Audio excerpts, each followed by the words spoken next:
Assalamualaikum warahmatullahi wabarakatuh. Bagaimana kabarnya hari ini anak-anak? Bu Lina berharap kabarnya anak-anakku yang soleh dan soleha dalam keadaan sehat walafiat. Amin ya robbal alamin. Dan jangan lupa tetap semangat ya nak, meskipun pembelajarannya hanya di rumah saja. Oke, baiklah anak-anak. Hari ini kita akan belajar tematik masih dengan tema yang sama, selamatkan makhluk hidup.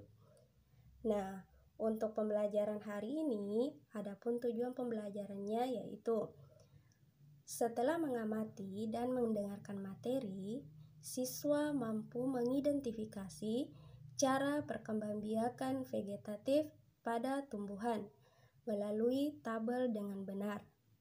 Nah, anak-anak, padi, umbi-umbian, sayuran, dan buah-buahan yang kamu makan membuat tubuhmu sehat. Selain itu, kamu akan memiliki cukup energi untuk melakukan aktivitas. Akan tetapi, makanan yang kamu makan saja tidak cukup. Kamu perlu berolahraga untuk membuat badanmu sehat dan kuat. Nah, tumbuhan selain berkembang biak secara generatif, juga berkembang biak dengan cara vegetatif. Nah, bagaimana perkembangbiakan secara vegetatif pada tumbuhan? Mari kita simak berikut ini. Nanas berkembang biak secara vegetatif. Pembibitan tunas dapat dilakukan untuk mengembangbiakannya. Bawang merah memiliki bentuk berlapis yang di tengahnya akan tumbuh tunas.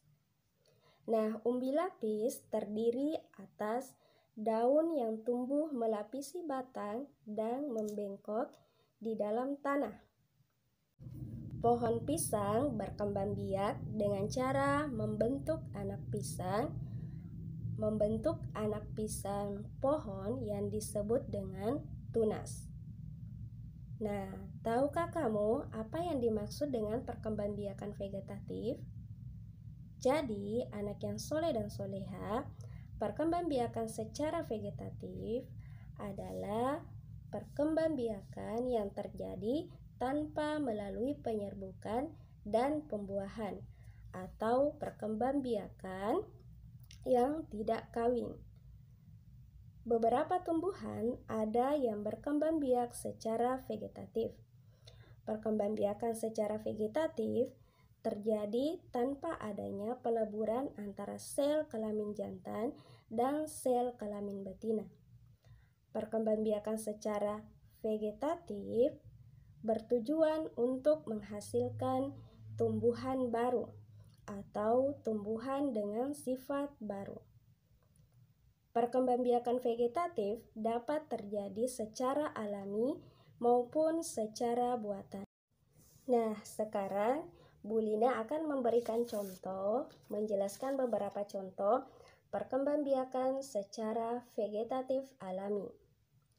Yang pertama, berkembang biak secara vegetatif yaitu tunas. Tunas atau bertunas menurut Wikipedia artinya membentuk reproduksi aseksual, di mana organisme baru tumbuh pada satu sama lain. Organisme baru tetap akan melekat seiring dengan pertumbuhan. Memisahkan diri dari organisme induk hanya ketika matang. Contohnya tebu, pisang, bambu. Nah, itulah beberapa contoh perkembangbiakan vegetatif dengan tunas. Nah, yang kedua, umbi lapis, yaitu pelepah daun tipis yang berlapis-lapis. Pada bagian atas umbi akan tumbuh daun dan bagian bawah tumbuh akar serabut. Contoh tumbuhan yang berkembang biak dengan umbi lapis adalah bawang merah, bawang bombay, bunga tulip, dan bawang putih. Nah, itu tadi contoh tumbuhan yang berkembang biak dengan umbi lapis. Oke anak-anak, kita lanjut yang ketiga. Umbi batang, yaitu umbi yang terbentuk dari batang atau struktur modifikasi batang. Contoh dari umbi batang adalah kentang, ubi jalar, dan bunga dahlia. Nah, selanjutnya yang keempat adalah umbi akar, yaitu akar yang membentuk cadangan makanan dan berbentuk menggembung. Contoh dari umbi akar adalah contoh tumbuhan yang berkembang biak dari umbi akar adalah wortel, singkong, dan lubak. Nah, anak-anak, sampai di sini sudah paham kan tentang perkembangbiakan secara vegetatif alami. Oke, kita lanjut. Yang kelima, tumbuhan yang berkembang biak secara vegetatif alami dengan geragi atau stolon adalah modifikasi batang yang tumbuh menyamping dan di ruas-ruasnya tumbuh bakal tanaman baru. Geragi adalah cabang batang yang memiliki perubahan bentuk dan penambahan fungsi. Geragi biasanya berbuku-buku dan berruas-ruas. Nah, beberapa contoh tanaman yang berkembang biak dengan geragi adalah rumput teki dan stroberi. Oke, sekarang kita lanjut lagi ya. Yang keenam, akar tinggal atau rizoma, yaitu bagian batang yang tumbuh mendatar di dalam tanah dan menyerupai akar. Batang-batang berruas-ruas dan setiap ruas dapat tumbuh tunas.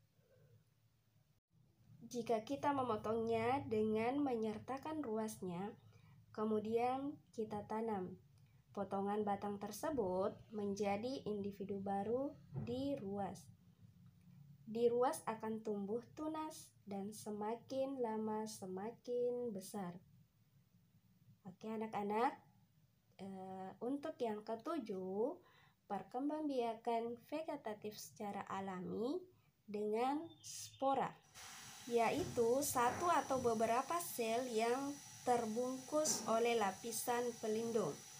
Sel ini dominan dan hanya tumbuh pada lingkungan yang memenuhi persyaratan tertentu. Contoh tumbuhan yang berkembang biak secara vegetatif alami dengan spora yaitu tumbuhan paku-pakuan seperti suplir, pakis, dan paku tanduk rusa. Nah, anak-anak, itu tadi tumbuhan yang berkembang biak secara vegetatif alami dengan spora. Kemudian yang terakhir, tunas adventif.